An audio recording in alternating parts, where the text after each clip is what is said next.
सो आज का हमारा जो टॉपिक रहेगा वो है एटीट्यूड। सो कई बार हमने सुना, कई लोग कहते हैं attitude is everything. So my lecture is also says your attitude is everything in your life. तो हम अगर बात करें, हम अपने लाइफ को देखें तो लाइफ में जब हमें सक्सेस होना होता है या हमें अपने पैरों पर खड़ा होना होता है, या फिर हम ये कहें कि हमें सरवाइव करना है, किसी को भी सक्सेस होना है या अपने पैरों पे खड़ा होना है या उसे अपनी ज़िंदगी को सरवाइव करना है, तो यहाँ पर मेनली जब हम सब कुछ फाइंड आउट कर लेते हैं तो यहाँ पर दो तरीके नज़र आते हैं। किसी भी आदमी को सक्सेस होने के लिए, अपने पैरों पे खड़ा होने के लिए और उसे सरवाइव करने के लिए ज़िंदगी के अंदर दो ही तरीके नज़र आते हैं। पहला तरीका है या तो वो कहीं जॉब करे या फिर वो कोई बिजनेस करे। तो दोनों ही चीज़ें इतनी आसान नहीं है। हो सकता है कि किसी को लगता हो कि जॉब करना बहुत आसान है या किसी को लगता हो कि बिजनेस करना बहुत आसान है। तो मैं एक डेटा आपके सामने रख रहा हूँ और इस डेटा से आप समझ पाएंगे कि कितना मुश्किल है ये काम। तो पहले मैं बात करता हूँ बिजनेस की, जो सबको लगता है कि बड़ा मुश्किल है और रियली मुश्किल होता है। तो एक एजेंसी है और ये अमेरिकन एजेंसी है और इसका नाम है Gallup. So this agency American management consulting company इसका नाम है और इसकी रिपोर्ट 2019 की रिपोर्ट इसकी कहती है कि दुनिया के अंदर एक साल के अंदर इन 1 ईयर 4 लाख नई कंपनीज स्टार्ट होती हैं। 4 lakh new companies starts in every year. 4 lakh छोटा फिगर नहीं है। बट उसकी दूसरी लाइन ये कहती है कि एक साल के अंदर, उसी रिपोर्ट के अंदर ही दूसरी लाइन में लिखते हैं कि 4 लाख नई कंपनी तो खुलती हैं, लेकिन दूसरी लाइन में लिखते हैं कि 4,70,000 कंपनियां हर साल बंद भी हो जाती हैं। तो कैन यू इमेजिन कि अगर इस साल 4 लाख कंपनी खुली है तो 70,000 पिछले साल जो कंपनियां चालू थी वो उनमें से 70,000 कंपनी और बंद हो गई हैं। तो खुलने का जो फिगर है, नई कंपनी स्टार्ट होने का जो फिगर है, वो कंपनी जो बंद होती है उसके फिगर से कम है। मतलब कि बंद होने वाली कंपनियों की संख्या ज़्यादा है, स्टार्ट होने वाली कंपनियों की संख्या कम है पर ईयर। तो आप सोच सकते हैं कि कंपनी स्टार्ट तो हो जाती है लेकिन वो बंद कब हो जाएगी, बहुत जल्दी बंद भी हो सकती है। तो ये इतना मुश्किल है, राइट। अब हम बात करते हैं जॉब करना कितना मुश्किल है जी। जॉब पाना कितना मुश्किल है। सो ये फिगर मैं आपको डराने के लिए नहीं कह रहा, ये मैं कह रहा हूँ कितना थोड़ा सा अपने एटीट्यूड को ठीक करने की कैसे ज़रूरत है, क्यों ज़रूरत है। तो इंडिया की एक एजेंसी है इंडियन स्किल रिपोर्ट, एक एजेंसी है, उसने इंडियन स्किल रिपोर्ट जारी की और ये रिपोर्ट भी 2019 की है। और ये रिपोर्ट कहती है, ये सिर्फ इंडिया के बारे में है, ये वर्ल्ड की नहीं है, ये इंडिया के बारे में, कि this report says as per the report more than 53% graduates in India are unemployable। इस लाइन का मतलब समझ में आता है कि जितने भी लोग एक साल में ग्रेजुएशन करते हैं, अगर 100 लोगों ने ग्रेजुएशन किया तो ये रिपोर्ट कहती है 53%, मतलब 100 में से 53 लोग अनएम्प्लॉयबल है। अनएम्प्लॉयड नहीं है, हम अनएम्प्लॉयबल हैं। तो ये और भी डरावना फिगर है कि अनएम्प्लॉयबल, कि हिंदुस्तान के जितने भी स्कूल, जितने भी कॉलेज ग्रेजुएशन की डिग्री देते हैं या बच्चों को ग्रेजुएट बनाते हैं, तो उसमें से 53% बच्चे क्या हैं, अनएम्प्लॉयबल है, कि उनको कोई भी अपने यहाँ पर काम करने के लिए नौकरी नहीं दे सकता। क्यों? क्योंकि उनके अंदर वो गट्स, वो स्किल्स, वो एटीट्यूड नहीं है कि वो नौकरी कर सकें, नौकरी पा सकें। अगर ये कहता कि वो अनएम्प्लॉयड है, तो हमें समझ में आता कि हो सकता है कि ग्रेजुएशन करने के बाद कोई एमबीए करने चला गया हो, कोई टेक्निकल स्किल लेने के लिए चला गया हो, या किसी ने अपने घर की दुकान खोल ली हो, या कोई खेती करने चला गया और उन्होंने जॉब पाने की कोशिश नहीं की। ये वो फिगर हैं कि 100 में से 100 लोगों ने जॉब पाने की कोशिश की और उनमें से 53 लोग रिजेक्ट हो गए कि तुम नौकरी करने के लायक ही नहीं हो, ऐसा कह के उन्हें बाहर कर दिया गया। तो ये और भी डरावना फिगर है हिंदुस्तान के अंदर। तो अब इस दोनों फिगर से हमें पता चलता है कि ना तो जॉब करना आसान है, जॉब पाना आसान है, और ना ही बिजनेस करना आसान है। तो ये चीज़ें हम कर कैसे सकते हैं, कैसे हम अचीव कर सकते हैं इन चीज़ों। ये मत मानिए कि ग्रेजुएट हो गए तो जॉब मिल ही जाएगी, या ग्रेजुएट हो गए तो आप बिजनेस कर ही सकते हैं। आप कर सकते हैं, लेकिन करने आप किसी भी जॉब को पा सकते हैं, लेकिन कब वो छूट जाएगी ये पता नहीं। आप कोई भी बिजनेस स्टार्ट कर सकते हैं, लेकिन कब वो बंद हो जाएगा पता नहीं। तो ऐसा ना हो, तो इसके लिए हम बात करते हैं कि ओवरऑल सक्सेस, कोई आदमी सक्सेस कब होता है। तो ये सक्सेस जो है ना, ये डिपेंड करती है 4 फैक्टर पर, अकॉर्डिंग टू मेरी जो नॉलेज है उसके हिसाब से, कि ये 4 फैक्टर पे डिपेंड करती है। The first factor is literacy skill. पहला फैक्टर क्या है? लिटरेसी स्किल, की उसको अक्षर ज्ञान होना चाहिए, उसको प्लस माइनस जोड़ घटा गुणा भाग आना चाहिए, जिसे हम बोलते हैं स्कूल और कॉलेज नॉलेज उसे होनी चाहिए। यस, उसे किताबें पढ़नी आनी चाहिए, उसे ज्ञान होना चाहिए जो काम वो करना चाह रहा है उसका, थोड़ा सा उसे लोगों का ज्ञान होना चाहिए, उसे जगह का ज्ञान होना चाहिए, रॉ मटेरियल का ज्ञान होना चाहिए। तो हम इसे बोलते हैं, उसे फॉर्म भरना आना चाहिए, उसे साइन करने आने चाहिए, उसे बैंक अकाउंट खुलवाना आना चाहिए, तो वो मार्केट में जाके सेल परचेज कर सके, ऐसा उसे थोड़ा सा स्किल होना चाहिए, और हम इसे कहते हैं लिटरेसी स्किल, शिक्षा जिसे हम बोलते हैं। दूसरा फैक्टर है सॉफ्ट स्किल। सॉफ्ट स्किल में क्या क्या आता है जी? फर्स्ट सॉफ्ट स्किल में आता है कम्युनिकेशन, उसे बातचीत करनी आनी चाहिए। उसका पर्सनल प्रेजेंटेशन स्किल, जो पर्सनल प्रेजेंटेशन क्या होता है कि उसे अपने आप अपने पास जो विचार उसे व्यक्त करने आने चाहिए, प्रेजेंटेशन स्किल उसकी अच्छी होनी चाहिए। उसको इंटरव्यू देना, अगर उसे जॉब पानी है तो उसे इंटरव्यू स्किल होना चाहिए उसके अंदर, कि वो इंटरव्यू में अपने आप को सही से मेंटेन कर पाए। देन इसी सॉफ्ट स्किल के अंदर पीपल मैनेजमेंट। पीपल मैनेजमेंट क्या होता है कि उसे लोगों को मैनेज करना आना चाहिए, कि बहुत सारे लोग हैं, जैसे हम भेड़ बकरियों को मैनेज करते हैं ना, ऐसे कंपनियों में बहुत सारे लोग वर्कर काम करने वाले होते हैं, तो उन्हें मैनेज करना आना चाहिए, कौन वर्कर क्या काम करेगा, कितनी देर तक करेगा, कब उसे छुट्टी मिलेगी, कब वो चाय पीने जा सकता है, ऐसे मैनेज करना होता है। तो ऐसे लोगों को मैनेज करना उसे आना चाहिए।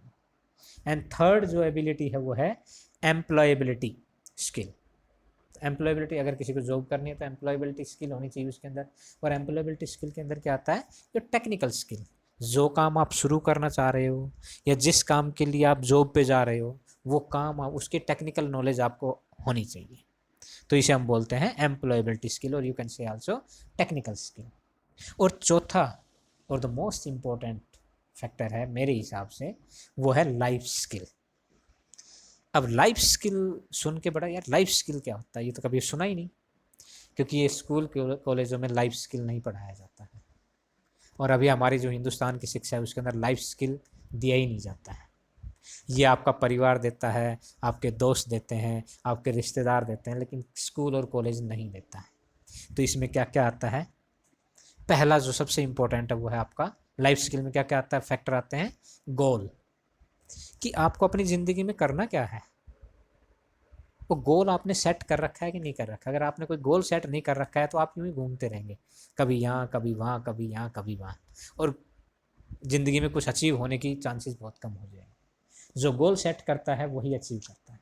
और गोल कैसे सेट किया जाता है, क्या गोल सेट करना चाहिए, मैं किस तरह से अपना गोल सेट करता हूँ, इसके ऊपर हम कभी एक और वीडियो या एक और लेक्चर लेंगे। इसका दूसरा स्किल है उस गोल को अचीव कैसे करना होगा। पहले तो गोल सेट करना है, फिर उस गोल को अचीव कैसे करना है। अचीव करने के बहुत सारे तरीके हो सकते हैं। फ्रॉड तरीके से भी अचीव किया जा सकता है, एक अच्छे तरीके से भी अचीव किया जा सकता है, अपने साथ बहुत सारे लोगों को भी लेके अचीव किया जा सकता है, अकेले अचीव किया जा सकता है। तो गोल अचीव कैसे किया जा सकता है ये। एंड थर्ड है इमोशनल इंटेलिजेंट, कि आप अपनी लाइफ में इमोशनल इंटेलिजेंट कितने हैं, आप दूसरे के प्रति कितने इमोशनल हैं। कई बार हमें अपनी गोल को कई बार छोड़ना पड़ता है ड्यू टू इमोशंस, कि भाई मेरे फादर की नौकरी छूट गई या मेरे फादर दुनिया में नहीं रहे, अब मैं अपने गोल को छोड़ देता हूँ क्योंकि मुझे अपना परिवार संभालना है। तो this is not a emotional intelligence. तो इस तरह से हम बहुत सारे, कि आज मुझे कोई काम करना था लेकिन एक दोस्त आ गया और उसने कहा कि यार चल फिल्म देखने चलते हैं। मैंने कहा नहीं यार मुझे काम करना है, और उसने मुझे कहा कि यार कमाल है, मैं तेरे पास आया, तेरे को साथ लेके चल रहा हूँ, तेरे को टिकट के पैसे दे रहा हूँ, तो मेरे से फिल्म देखने नहीं चल रहा। वो हमें इमोशनली टॉर्चर करने की कोशिश करता है, हम इमोशनली मोल्ड हो जाते हैं, उसके साथ चले जाते हैं। तो इसे कहते हैं इमोशनली कि आप कितने इमोशनली इंटेलिजेंट हैं, राइट। तो ये भी हमारे अंदर थोड़ा कम होता है, और जिसके अंदर ज़्यादा होता है वो हो सकता है कि काफ़ी स्ट्रॉन्ग आदमी हो। देन प्रॉब्लम टैकलिंग, अगला फैक्टर है प्रॉब्लम टैकलिंग, कि हम कोई प्रॉब्लम, हमारे पास कोई प्रॉब्लम आ जाती है तो हम उसे कैसे टैकल करते हैं। कोई समस्या आ गई जी, परिवार में कोई समस्या आ गई, हम उसे कैसे टैकल करते हैं। हो सकता है कि कोई ऐसा हो गया कि हम परिवार में 2 लोग हैं और हमें 3 जगह से इनविटेशन आया हुआ है और तीनों ही जगह जाना इंपॉर्टेंट है, तो हम कैसे उस प्रॉब्लम को टैकल करते हैं। एक जगह जाएंगे या तीनों जगह जाएंगे, कहीं नहीं जाएंगे, हमारा दिमाग क्या कहता है। तो इस तरह की जब कोई प्रॉब्लम आ जाती है, ज़िंदगी में कोई भी प्रॉब्लम आ सकती है। आज घर में पानी नहीं आया, क्या करें जी। आज कोई सब्जी नहीं बन रही, क्या करें जी। तो दीज आर, ये बहुत छोटी छोटी प्रॉब्लम्स है, कभी बड़ी प्रॉब्लम भी आ सकती है। तो इनको हम कैसे टैकल करते हैं, हम लोगों के साथ झगड़ना शुरू कर देते हैं, हम लोगों को धमकाना शुरू कर देते हैं, या उस प्रॉब्लम का सोल्यूशन ढूंढते हैं। तो ये एक इंपॉर्टेंट है life skill. Then leadership skill, कि आप लोगों को कैसे मैनेज कर सकते हैं, ये बोलती है लीडरशिप स्किल। तो क्या आपके अंदर वो है।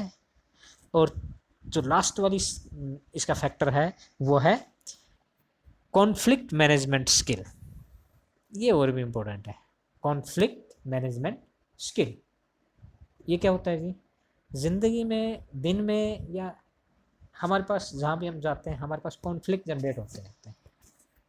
भाई मेरा किसी से विवाद हो जाता है, कॉन्फ्लिक्ट मतलब विवाद हो जाता है। तो मेरा छोटे भाई से विवाद हो सकता है, मेरे बड़े भाई से विवाद हो सकता है, मेरी सिस्टर से विवाद हो सकता है, मेरे फादर से विवाद हो सकता है, मेरी मदर से विवाद हो सकता है, मेरे पड़ोसी से विवाद हो सकता है, मैं जहाँ काम कर रहा हूँ वहाँ एम्प्लॉय से विवाद हो सकता है, मेरे टीचर से मेरा विवाद हो सकता है, जहाँ किसी ऑफिस में मैं काम करने गया हूँ, जिससे ऑफिसर से मुझे काम करवाना उसके साथ मेरा विवाद हो सकता है। तो ये कॉन्फ्लिक्ट बोले जाते हैं। मैं कहीं सफ़र कर रहा हूँ तो बस में किसी सवारी के साथ मेरा विवाद हो सकता है। तो विवाद तो कहीं भी हो सकता है। मैं मार्केट में गया तो सब्जी खरीदने वाले के साथ मेरा विवाद हो सकता है, किसी भी बात पे हो सकता है। ख़राब सब्जी दे रहा है, ज़्यादा पैसे ले रहा है, टाइम पे तोल के नहीं दे रहा है, तोल अच्छा नहीं है, कुछ भी विवाद हो सकता है। तो मैं उस विवाद को कैसे टैकल करता हूँ, कैसे हैंडल करता हूँ। क्या मैं उसके साथ लड़ाई करता हूँ, मैं उसे पीटता हूँ, या मैं उससे पिट जाता हूँ, या मैं कॉम्प्रोमाइज़ कर लेता हूँ, या मैं अपने विवाद को सुलझाने की कोशिश करता हूँ, या मैं बहुत बड़ा बखेड़ा खड़ा कर देता हूँ, कोर्ट कचहरी हो जाती है।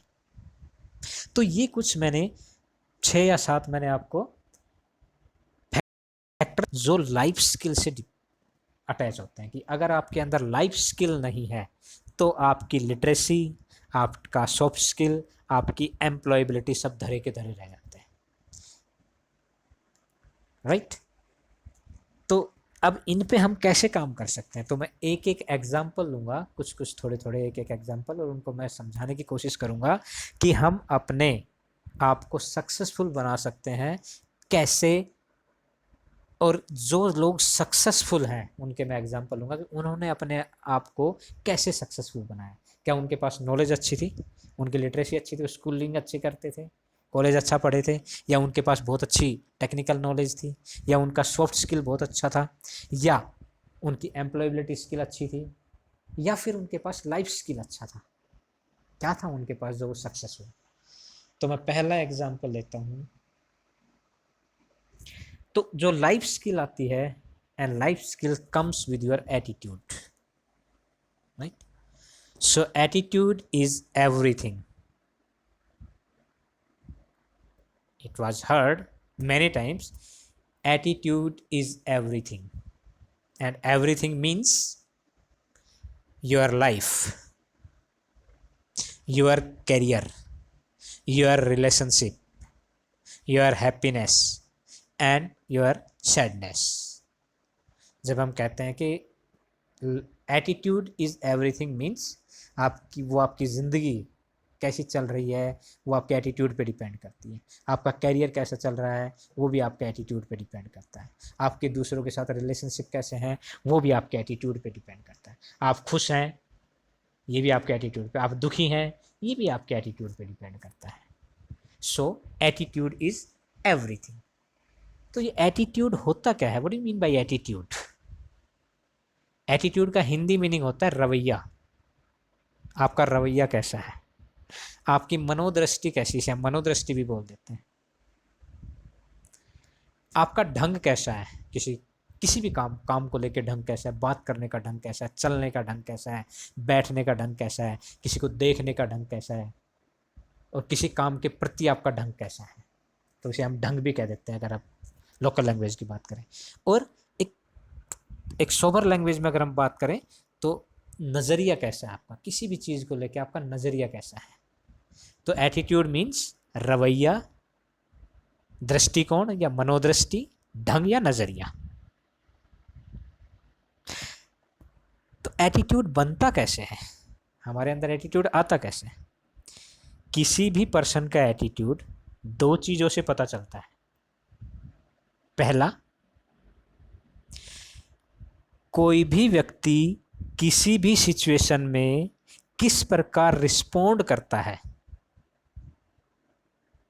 और दूसरा, कोई भी काम कोई व्यक्ति किस ढंग से करता है। तो एटीट्यूड क्या होता है? किसी भी परिस्थिति में हमारा रिस्पॉन्स क्या होता है, और जब हमें कोई काम करना होता है या दिया जाता है तो हम उस काम को किस तरह से, किस ढंग से करते हैं। हम उसे बोझ समझ के करते हैं, या हम उस काम को खुश होकर करते हैं, या ये काम हमें करना ही है इस ये सोच कर करते हैं। तो ये दो ही तरीके हैं किसी भी आदमी के एटीट्यूड को। आप अपने आप को देख लीजिए। जब आप सुबह उठते हैं तो उठने के बाद आप क्या करते हैं? उठते ही सीधे बिस्तर को ऐसे ही छोड़ के चले जाते हैं, या उसे जो आपने ओढ़ा था, रज़ाई, कंबल, चद्दर, जो भी, आप उसे अच्छे तरीके से तय करते हैं, फिर अपने बिस्तर को सही ढंग से करते हैं, तकिया सही लगाते हैं, चारपाई को सही सेट करते हैं, फिर आप अपनी चारपाई से दूर जाते हैं। तो ये आपका एटीट्यूड है कि आप अपने हर काम को अच्छे तरीके से करते हैं। This is your attitude. और जब आपके पास कोई प्रॉब्लम आ जाती है, कोई सिचुएशन आ जाती है कि आज पानी नहीं आया, आज घर में पानी नहीं है, तो आप क्या करते हो? आप कोहराम मचा देते हो क्या? आपको उसी टाइम प्यास लग जाती है और आप कहते हो मुझे तो पानी पीने को चाहिए, या आप कहते हो कि लेट्स देखते हैं कहाँ से अरेंज कर सकते हैं। तो आप किसी भी सिचुएशन को कैसे लेते हैं और किसी भी काम को किस नज़रिए से करते हैं, ये दो ही चीज़ आपके एटीट्यूड को शो करती हैं। एक बहुत ही मोटिवेशनल स्पीकर है शिव खेड़ा, शायद आपने नाम सुना होगा। वो अपनी एक बुक में कहते हैं, और बुक का नाम है यू कैन विन,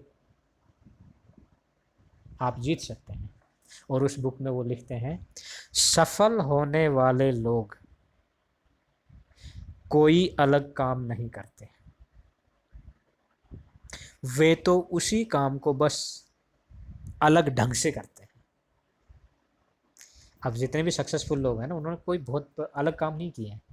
वो कहीं चांद पे नहीं पहुंच गए, वो धरती पे ही रहे हैं, और उन्होंने काम भी वही किए हैं जो और लोग करते हैं, लेकिन उनका जो काम करने का तरीका है ना, वो बहुत ही अलग है। तो अब मैं एक एक एग्जाम्पल लेता हूँ अलग अलग फील्ड से, और देखते हैं कि इन लोगों ने क्या किया।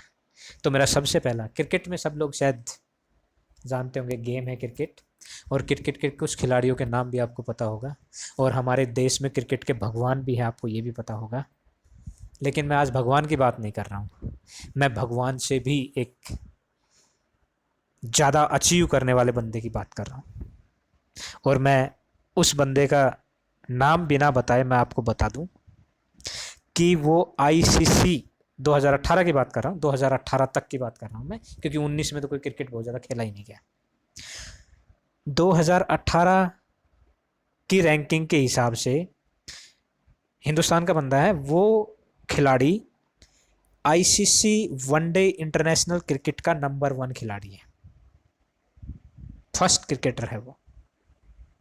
और 2018 की रिपोर्ट के हिसाब से वो तीनों ही फॉर्मेट, क्रिकेट में 3 फॉर्मेट है आजकल खेले जाते हैं, जो वनडे क्रिकेट, टेस्ट क्रिकेट और T20 2020, इन तीनों ही फॉर्मेट के अंदर वो नंबर 1 खिलाड़ी है।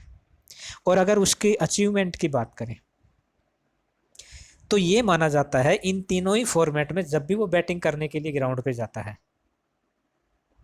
तो उसकी जो स्कोरिंग रेट है, आज तक उसने जितने मैच खेले हैं और अब तक जितने उसने रन बनाए हैं, उसका अगर हम एवरेज निकालें तो ये माना जाता है कि वो 53 रन पर मैच बनाता है, पर इनिंग बनाता है, पर मैच नहीं, पर इनिंग।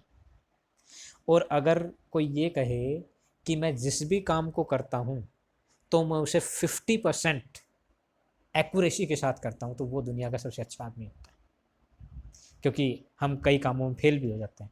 कोई ये कहे कि भाई मैं जब भी पढ़ूंगा और जब भी कोई एग्ज़ाम दूंगा तो मैं 50% से ऊपर नंबर लेके आऊँगा, कोई ये दावा कर दे, चाहे कोई भी एग्ज़ाम दिला लो आप मेरे से, दुनिया का कोई भी एग्ज़ाम, तो I think he is genius. तो अगर मैं क्रिकेट की बात करूं तो उसको किसी भी फॉर्मेट में आप खिला लो और वो एक इनिंग में 53 रन से ज़्यादा रन बना के आएगा, ये उसका एवरेज चलता है।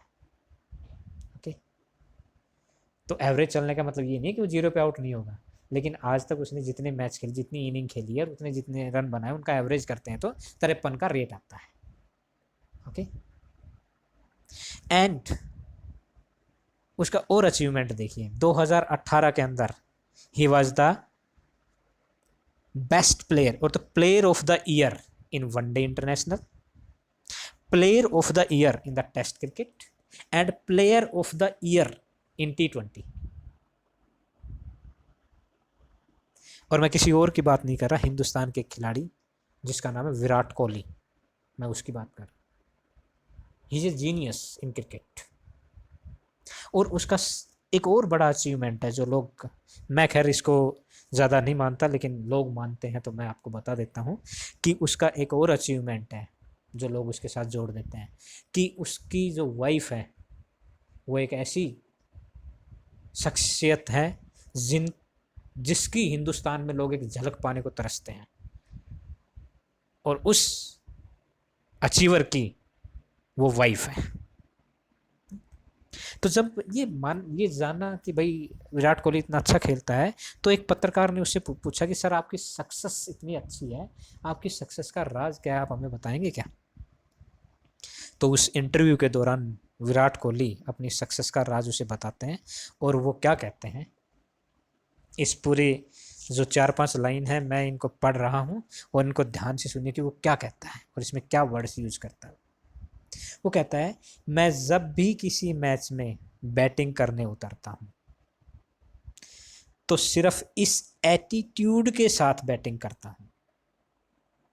एटीट्यूड आ गया उसकी लाइन में कि मैं सिर्फ इस एटीट्यूड के साथ बैटिंग करता हूं कि ये मेरी लाइफ का आखिरी मैच है, मुझे जो भी कुछ करना है इसी मैच में करना है। इस मैच में अगर मैं अच्छा खेल गया तो सक्सेसफुल क्रिकेटर बन जाऊंगा, और अगर इस मैच में मैं कम स्कोर कर पाया या कम स्कोर पे आउट हो गया तो टीम से बाहर हो जाऊंगा। मैं अपने हर मैच को अपनी आखिरी अपॉर्चुनिटी समझकर खेलता हूं, इसलिए मैं इतना सक्सेसफुल हूं।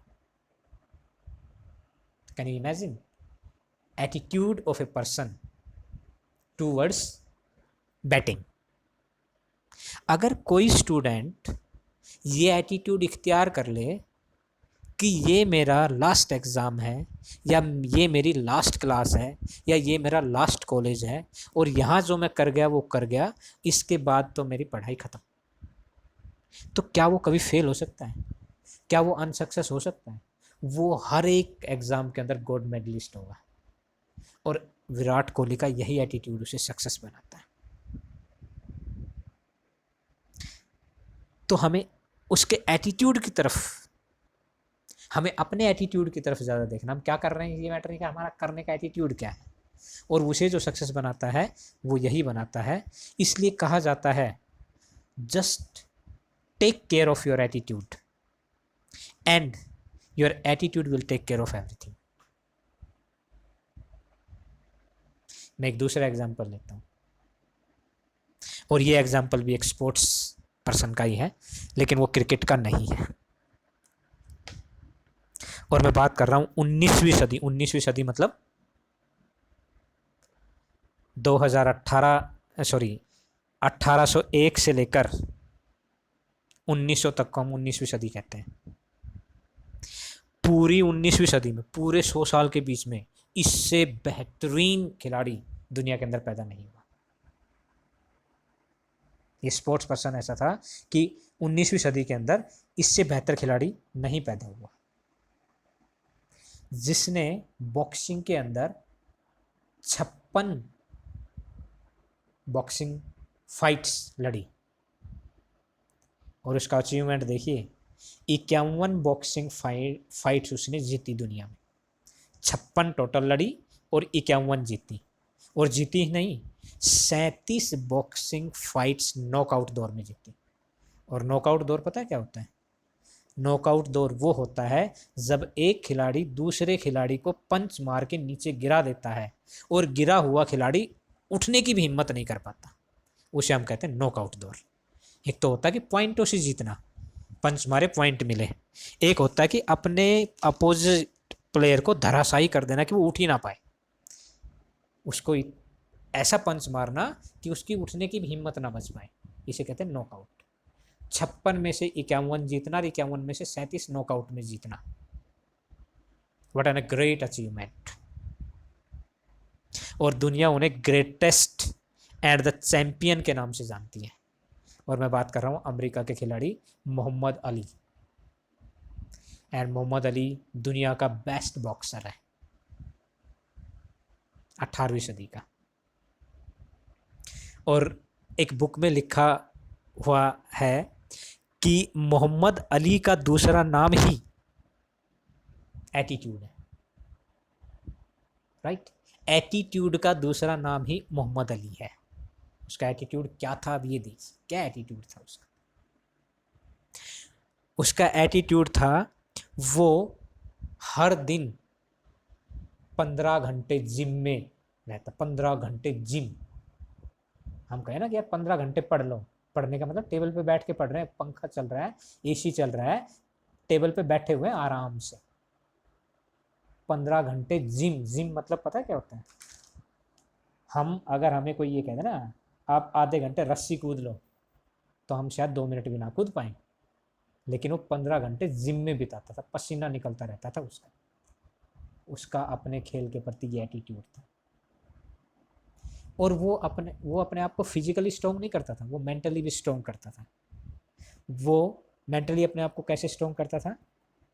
जब वो जिम में होता था और जब वो जिम कर रहा होता था, तो उसका एटीट्यूड ये रहता था कि जब वो पुशअप करता था या कोई भी एक्सरसाइज करता था, तो जब उसका शरीर बिल्कुल थक जाता था उस एक्सरसाइज से, उसके बाद वो अपनी काउंटिंग शुरू करता था। फॉर एग्जाम्पल कि अगर वो उठक बैठक लगा रहा है, तो अगर उसने 500 उठक बैठक लगा ली है और अब उसके पैर उठने लायक भी नहीं है, तब वो काउंट शुरू करता था कि 1 2। अब फिर वो अपने आप को कहता था कि अब मैंने कितनी लगाई। अगर 30 लगा पाया तो कह रहा कि आज मैंने 30 पुशअप्स लगाई हैं। ये उसका एटीट्यूड था। जब वो पंच मारता था, तो वो पंच, हर एक पंच के साथ ये कहता था I am the greatest, I am the champion. वो पंच नहीं मारता था, वो पंच के साथ ये बोलता था, पूरे जोश के साथ बोलता था कि I am the greatest, I am the champion. जब वो अपनी फाइट में रिंग में जाता था, तो फाइट शुरू होने से पहले अपने अपोजिशन से पूछता था कि तुम्हारी हाइट कितनी है, हाउ टॉल यू आर। और अपोजिट वाला पर्सन जिसके साथ वो फाइट करने वाला, वो सोचता था कि वो उसे पूछता तुम मुझे से ये क्यों पूछ रहे कि मेरी हाइट कितनी है। तो वो उस खिलाड़ी को कहता था कि मैं तुम्हारी हाइट इसलिए पूछ रहा हूँ कि जब मैं तुम्हें पंच मारूं और तुम नीचे गिरो मेरे पंच खा के, तो मुझे पता होना चाहिए कि मुझे तुमसे कितना दूर हट जाना ताकि तुम मेरे ऊपर ना गिरो। This was the attitude towards the sports, right. और अगर आप मोहम्मद अली की फाइटिंग देखना चाहते हैं तो कई यूट्यूब के ऊपर फाइटिंग उसकी पड़ी हुई है, आप उस फाइटिंग उसकी जो गेम है उसको देखिए। वो जब मारना शुरू करता था ना तो इतना पागल हो जाता था कि अपोजिट वाले को संभलने का मौका ही नहीं देता था गेम के अंदर। ओके। और जब मोहम्मद अली रिटायर हुआ तो एक पत्रकार ने उससे पूछा कि क्या अब आप बॉक्सिंग को मिस करेंगे, तो उसका एटीट्यूड देखिए, उसने जवाब क्या दिया। उसने जवाब दिया कि मैं बॉक्सिंग को मिस नहीं करूंगा, ये बॉक्सिंग मुझे मिस करेगी। और बॉक्सिंग में जितने भी प्लेयर आएंगे दुनिया के अंदर, वो हमेशा याद रखेंगे कि कोई मोहम्मद अली भी एक बॉक्सर था जिसने अपने खेल से बॉक्सिंग को नई पहचान दी। This was the attitude of that person. तो अगर आपको भी कुछ बनना है और आपको भी कुछ करना है तो अपने काम के प्रति अपना एटीट्यूड अच्छा कीजिए। अगर आपका एटीट्यूड अच्छा नहीं है तो आपको जॉब तो मिल सकती है, लेकिन वो जॉब आपके पास रहेगी कि नहीं रहेगी ये डिपेंड आपके एटीट्यूड पे करेगा। क्योंकि आप जॉब तो अपनी नॉलेज के हिसाब से पालेंगे, लेकिन जब आप वहाँ काम करने जाएंगे तो आप दूसरों के साथ कैसा बिहेवियर करते हैं, आप अपने काम के प्रति कैसा बिहेवियर करते हैं, आप लोगों के साथ कैसे बातचीत करते हैं, आप लोगों को कैसे प्रॉब्लम हैंडलिंग करते हैं, ये सारा आपको दिखाएगा। तो एक बार एक बुक में लिखा हुआ था कि एक इंटरव्यू हो रहा था और वहाँ पर बहुत सारे नॉलेजेबल पर्सन आए हुए थे, और that interview was for the Gujarat IIT के लिए था। तो वहाँ पर पूछा गया कि जो सिलेक्शन क्राइटेरिया है वो क्या है जी। तो वहाँ के डीन ने कहा कि मेरा सिलेक्शन क्राइटेरिया नॉलेज नहीं है। मैं हर एक कैंडिडेट से एक सवाल पूछता हूँ, और सवाल क्या होता है कि अगर आपका सिलेक्शन इस कॉलेज में हो गया और कॉलेज का टाइम 10 से 4 बजे का है, लेकिन आपके डिपार्टमेंट का हेड अगर 8 बजे कॉलेज आ जाता है और 6 बजे तक काम करता है, तो आप कितने बजे कॉलेज आएंगे और कितने बजे अपने घर जाएंगे। हर कैंडिडेट से वो सवाल पूछता है। तो कुछ कैंडिडेट तो कह सकते हैं कि जी मैं तो जॉब कर रहा हूँ, मैं तो 10 बजे आऊँगा और 4 बजे निकल जाऊँगा। और कुछ कैंडिडेट कह सकते हैं कि सर अगर हेड 8 बजे आ रहा है और 6 बजे जा रहा है तो मैं भी थोड़ा सा रुकूंगा। लेकिन कुछ कैंडिडेट ने जवाब दिया कि सर अगर हेड 8 बजे आ रहा है और 6 बजे जा रहा है तो डिपार्टमेंट में कुछ ना कुछ प्रॉब्लम तो है। जब हेड मेरा इतना टाइम दे सकता है और डिपार्टमेंट में प्रॉब्लम है, तो मुझे अपने डिपार्टमेंट की प्रॉब्लम सॉल्व करने के लिए अब टाइम नहीं देखना है। अब मुझे प्रॉब्लम देखनी है कि कितनी बड़ी है, उसे सॉल्व करने में मैं अपनी हेड की सहायता करूँगा। और जब वो जाएंगे या मुझे जाने के लिए कहेंगे या उन्हें लगेगा कि अब सही है, तब मैं जाऊँगा। और आप आश्चर्यचकित रह जाएंगे कि जितने कैंडिडेट ने ये जवाब दिया वो सारे के सारे सेलेक्ट हो गए, चाहे उनकी परसेंटेज 50% रही। तो आपके इंटरव्यू के अंदर आपका नॉलेज मायने रखता है, लेकिन नॉलेज से भी कहीं ज़्यादा मायने आपका एटीट्यूड रखता है कि आप अपने काम के प्रति आप कैसा एटीट्यूड रखते हैं। अब मैं तीसरा एग्जांपल लेता हूँ एंड उसका नाम मैं बता देता हूँ, बिल गेट्स। और बिल गेट्स के बारे में मुझे बहुत ज़्यादा बताने की ज़रूरत नहीं है क्योंकि सब जानते हैं कि बिल गेट्स कौन है। दुनिया का नंबर 2 जिसके पास पैसा है, दुनिया का दूसरे नंबर का सबसे सक्सेसफुल आदमी धन दौलत के मामले में। तो बिल गेट्स का एटीट्यूड कैसा है। बिल गेट्स से जब पूछा गया कि आप इतने सक्सेसफुल कैसे हैं, तो उसने बताया कि मेरा एक एटीट्यूड रहता है कि मैं काम करते हुए कभी भी घड़ी की तरफ नहीं देखता, या मैं काम जब कर रहा होता हूं तो घड़ी पर नज़र नहीं डालता, बस काम पर लगा रहता हूं। घड़ी तो मैं तब देखता हूं जब मैं कुछ नहीं कर रहा होता, ताकि मैं ये जान सकूं कि आज मैंने अपना कितना समय वेस्ट कर दिया। Can you imagine the attitude? और हमारा एटीट्यूड क्या रहता है जब हम कोई काम कर रहे होते हैं? मैं ये तो नहीं कहूँ क्लास चल रही होती है, जब हम कोई काम कर रहे हैं तो हम टाइम देख रहे हैं, तो कोई ऑफिस में लोग होते हैं वो बार बार घड़ी की तरफ देख रहे कब टाइम हो, 5 बजे, बैंक में हो तो 5 बजे, तो उनका अपने काम के प्रति कोई इंटरेस्ट नहीं होता, जस्ट वो टाइम बिताने की कोशिश करते हैं, और वो बहुत ज़्यादा सक्सेसफुल नहीं हो सकते। वो पैसा तो कमा सकते हैं लेकिन फेम, नाम और काम, अपना फेमस नहीं हो सकते वो दुनिया के अंदर। तो कंक्लूजन क्या है? अगर आपका एटीट्यूड राइट है तो ही आप सक्सेसफुल हो सकते हैं। राइट एटीट्यूड के बिना आप जॉब कर सकते हैं, पैसा कमा सकते हैं, आप जैसे तैसे अपनी लाइफ स्पेंड कर सकते हैं, लेकिन आप अपनी दुनिया पर छाप नहीं छोड़ सकते। तो आपको अगर छाप छोड़नी है तो अपना एटीट्यूड सही कीजिए। एक और मैं आपको स्टोरी बताना चाहूँगा, उसके बाद 5 मिनट में हम इस लेक्चर को फिनिश करें क्योंकि लंबा हो गया है। मिशेल ओबामा, सुना होगा सबने, बराक ओबामा की पत्नी है ये, और बराक ओबामा अमेरिका के राष्ट्रपति 2 बार रह चुके हैं। तो एक बार बराक ओबामा अपनी पत्नी को बाहर डिनर कराने के लिए ले जाते हैं और वो एक होटल के अंदर चले जाते हैं।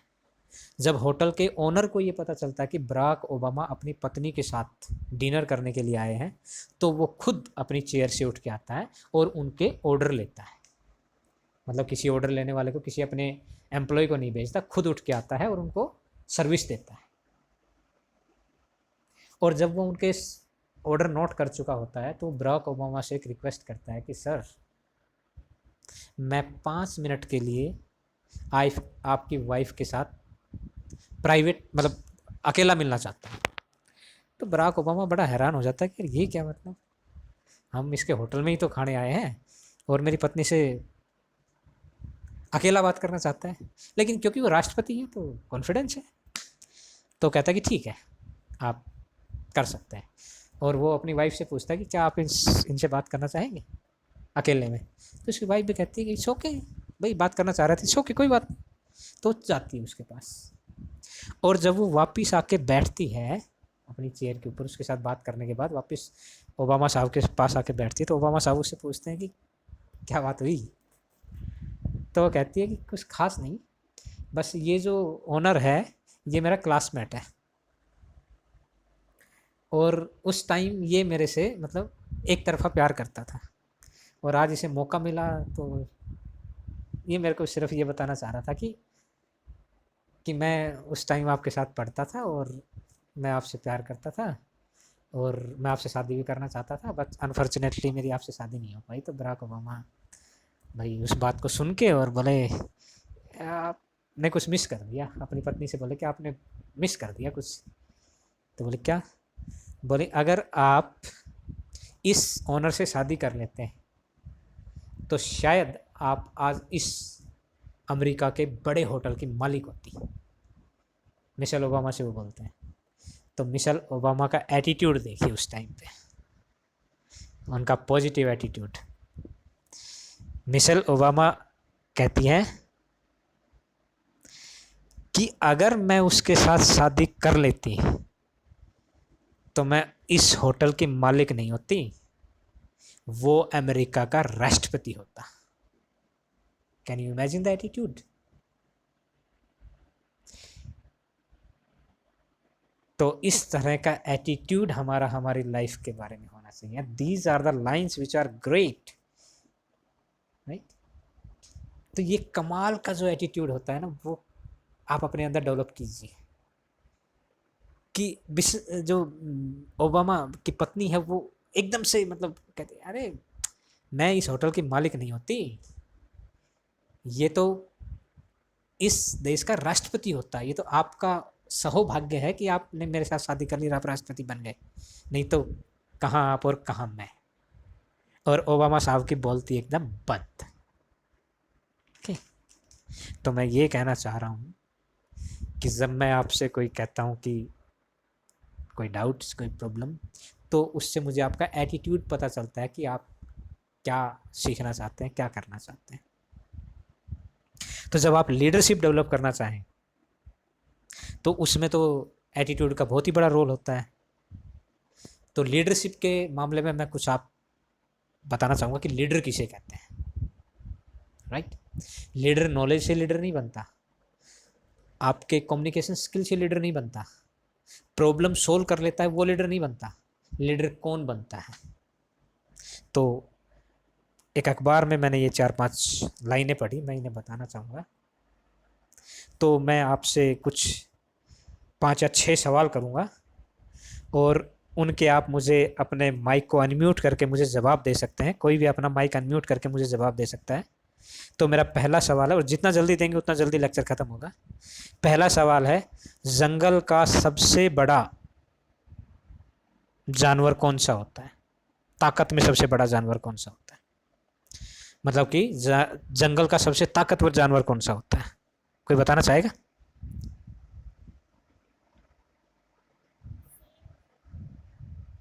शेर ताकतवर होता है? कोबरा ताकतवर होता है। Okay, anybody else?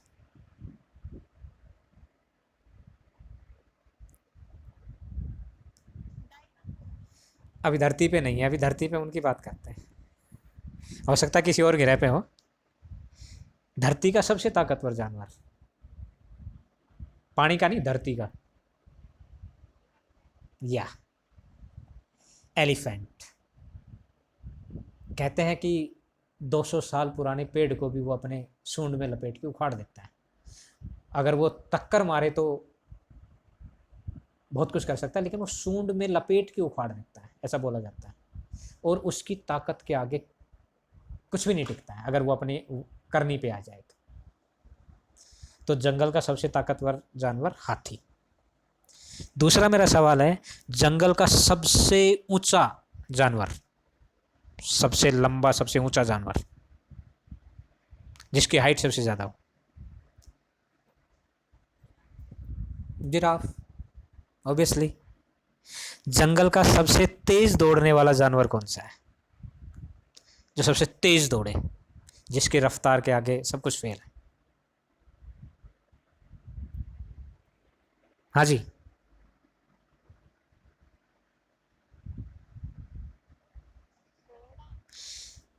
अरे घोड़ा तो बहुत धीरे दौड़ता है, चीता सबसे तेज दौड़ने वाला जानवरों में से आता है कि उसकी रफ्तार के आगे कुछ भी नहीं टिकता है।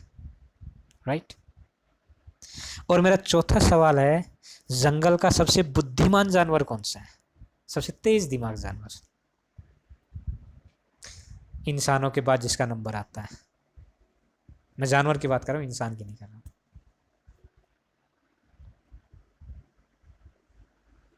हाँ जी,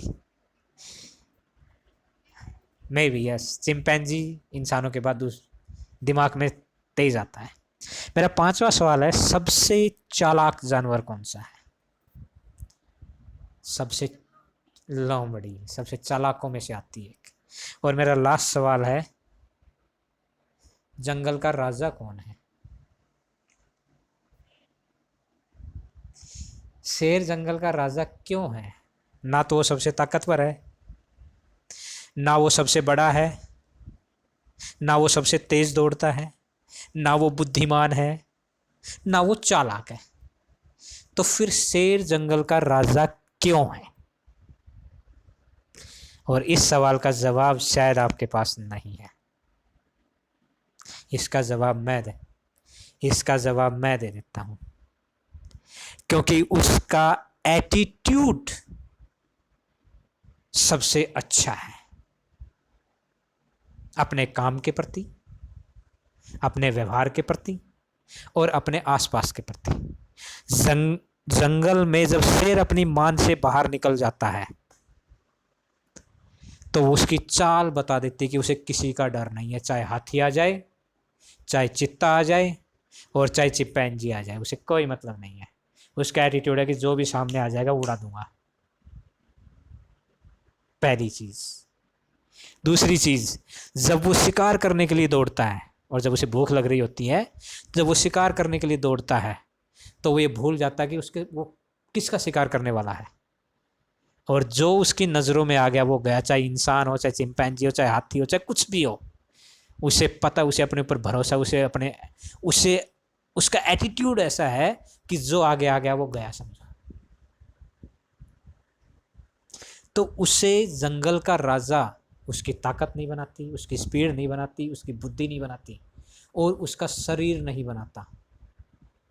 उसे जंगल का राजा उसका एटीट्यूड बनाता है, और ये एटीट्यूड ही है जो आपको सक्सेसफुल बनाता है। लेकिन बड़े ही खेद की बात है कि ये जो एटीट्यूड की पढ़ाई है ना, ये ना तो हमारे स्कूल में सिखाई जाती, और ना हमारे स्कूलों में, कॉलेजों में सिखाई जाती। हमारे स्कूल और कॉलेज में सिर्फ 2 3 चीज़ें सिखाई जाती हैं कि हमें टॉप कैसे करना है। अरे भाई, दौड़ के टॉप नहीं करना है। सबसे तेज दौड़ने वाला चित्ता है, सबसे बड़ा जिराफ है, और सबसे ताकतवर हाथी है, लेकिन वो राजा नहीं है। टॉप मत बनो। बड़ी बड़ी डिग्रियां कैसे ली जाएंगी, पीएचडी कैसे करनी है, ये कैसे करना, वो कैसे करना, ये सिखाया जाता है। एप्टीट्यूड स्ट्रॉन्ग किया जाता है कि आपसे जो क्वेश्चन किए जाएं, आपके प्लस माइनस जोड़ घटा गुणा भाग सब अच्छे होने चाहिए। लेकिन कोई भी लाइफ एटीट्यूड नहीं सिखाता कि आप जहां ऑफिस में जाएं वहां आपको कैसे एंट्री करनी है, आपको दूसरे से बात कैसे करनी है, और अपने काम को किस तरीके से आपको अंजाम दिलवाना है, ये कोई नहीं सिखाता। तो बड़े दुख के साथ कहना पड़ रहा है, लेकिन ये बहुत ही कटु सत्य है कि हमारा जो एजुकेशन सिस्टम है वो हमें बाकी सारी स्किल तो शायद सिखाता है, लेकिन हमारे एटीट्यूड और हमारी क्रिएटिविटी को बिल्कुल भी डेवलप नहीं करता, वो उसे यूजलेस बना देता है। इसलिए आप लोगों से रिक्वेस्ट है कि अपने अंदर राइट एटीट्यूड को डेवलप करो, और जैसे जैसे आपको लगता है कि आपका राइट एटीट्यूड बनता जाता है, आप ये मान के चलिए कि आप सक्सेस की तरफ बढ़ते जाते हैं।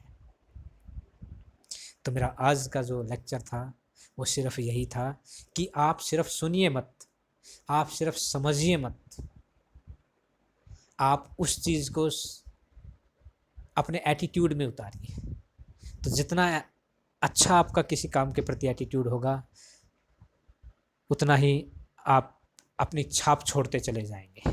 कोई बहुत अच्छा नॉलेज वाला बंदा हो सकता है आपके कॉलेज में, जो बहुत अच्छी शिक्षा देता हो, बहुत अच्छा पढ़ाता हो, लेकिन अगर उसका एटीट्यूड आपके प्रति अच्छा नहीं है, वो आपसे बातें अच्छी नहीं करता, वो आपसे बोलता अच्छे तरीके से नहीं है, आपका उसके प्रति कोई लगाव नहीं रहेगा।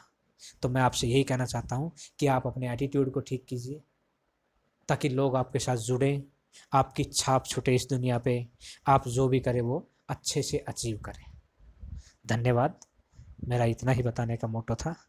आप अगर कुछ पूछना चाहते हैं तो पूछ सकते हैं।